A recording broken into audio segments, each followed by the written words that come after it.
Hey friends, if you wish to enable or disable snap layouts on Windows 11, then please watch this video. I will guide you through the procedure. Right click on the start button and select settings from the menu.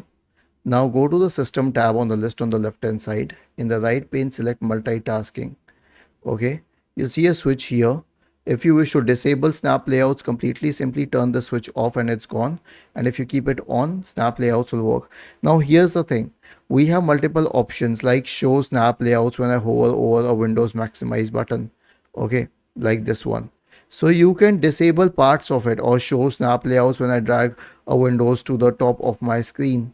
Okay, so this is the whole point. This is one option for snap layout. So you can either disable snap layouts completely or you can disable parts of it.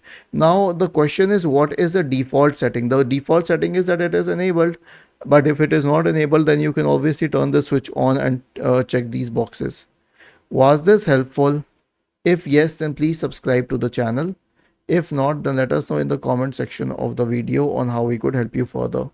Thank you for watching this video and have a nice day.